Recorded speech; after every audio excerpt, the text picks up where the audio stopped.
A very warm welcome to this brief review of MedPlus Health Services IPO. Companies continue to come with an astounding pace with public offerings, and the latest one is MedPlus Health, which is first retailer in the country to offer an omni-channel platform and also the second largest organized pharmacy retailer in the country. This is the first IPO from a retail pharmacy.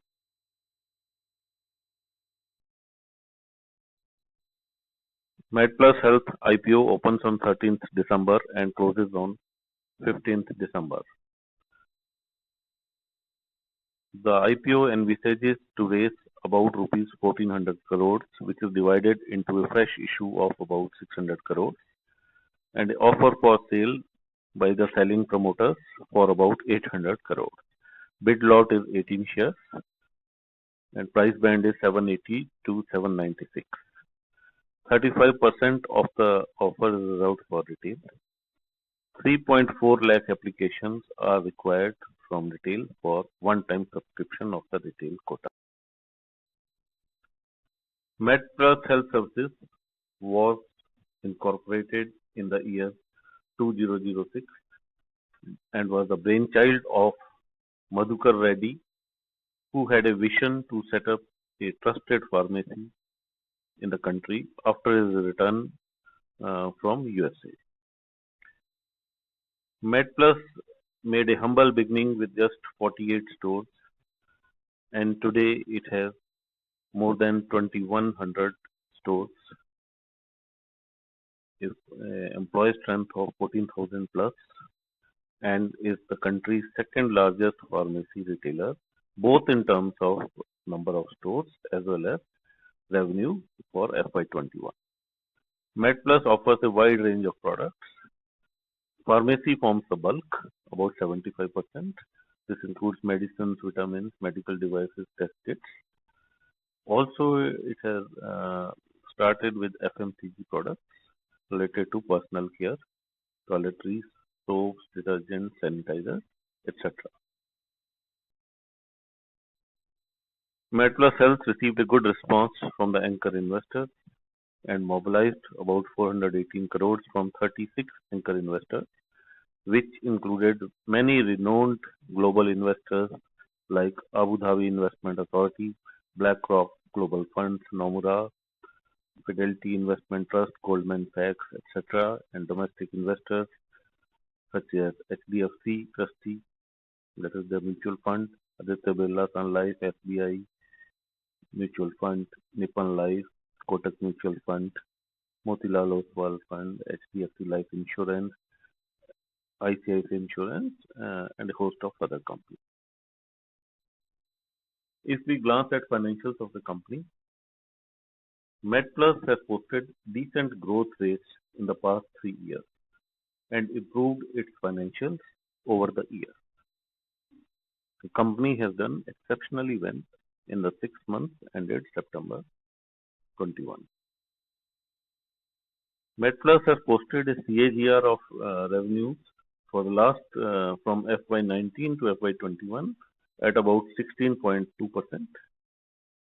The compounded annual growth rate for EBITDA has been about 34.7%, and the compounded annual growth rate of PAT, profit after tax, has been 130% over this year.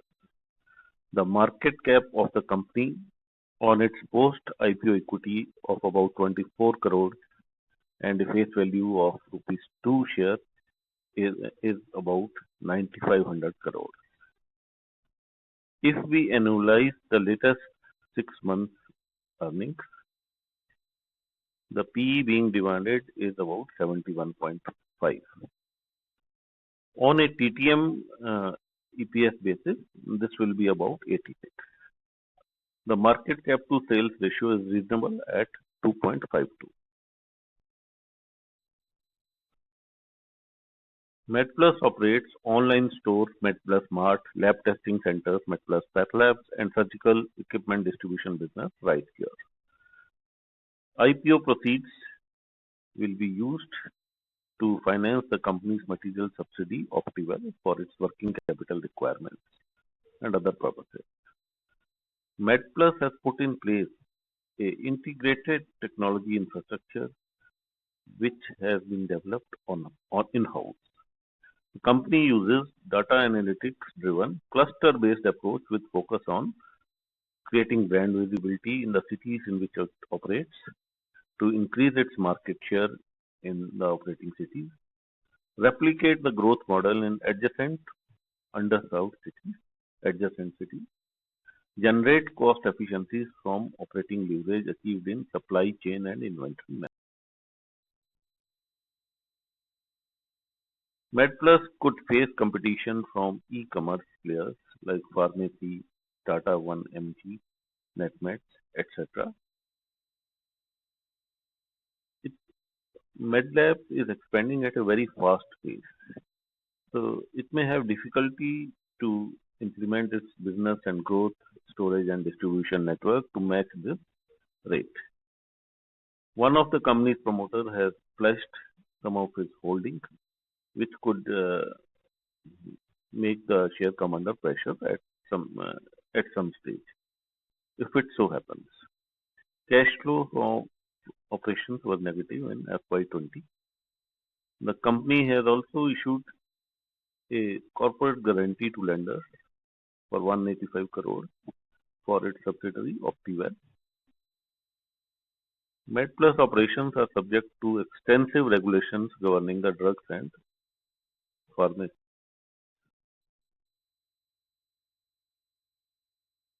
Pharmacy retail market in India is expected to grow at a CAGR of 6.23% till FY25.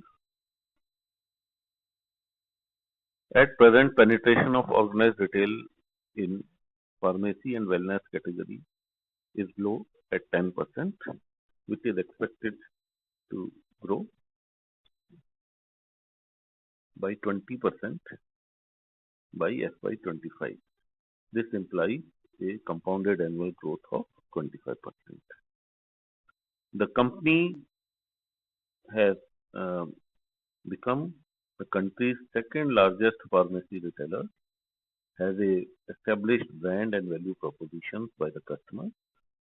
The company follows a unique omni-channel platform and has a hyper-local delivery mode, whereby the customers can order through online mode, through mobile or phone, and collect the medicines from the store at the time indicated. This model has been quite popular, and this has helped the company to achieve better scale and have a better touch with the customer. Company has a successful track record of expansion using a district cluster based and replicable store unit expansion approach. Its high density store network in large cities enhances omni-channel proposition of the company. The company has a very strong focus on scaling up store network and continuously adds up stores. Each store contributes about 2 crore to its business, and as the store matures, its revenues and profits also improve. The company has a lean cost structure and it's fully technology driven. All operations are online, and inventory of one store is available to the other store, as well as the stores can see the inventories available at the warehouses. This enables the company to meet its customer demand with minimum inventory. The company has backing of PE funds and investors. Prominent among them is Warburg Pincus and Premji Invest. The company has grown and captured 21% share in the organized retail sector in the pharmacy and wellness sector. Its net debt to equity ratio is 0. The TTM on post-issue equity works out to be 9.07. On the upper price band of 976, PE works out to be about 88. But if we annualize the 6 monthly results, the P works to be much lower at 71.5. Post issue, EV to TTM sales is comfortable at 2.71 and even lower if we annualize it. GMP last reported was uh, rupees 250. The company has no listed peers. Unlisted peers include Apollo Pharmacy, Wellness Forever, Tata 1mg, NetMed, Pharmacy, etc. Apollo Pharmacy has about double the stores of MedPlus, but MedPlus is at par as far as margins are concerned. Online retailers and pharmacy are still to make profit and are in loss at present. I intend to apply in this IPO, may even hold this IPO if loaded. The IPO is likely to see good subscription. Thank you. Please read the disclaimer carefully.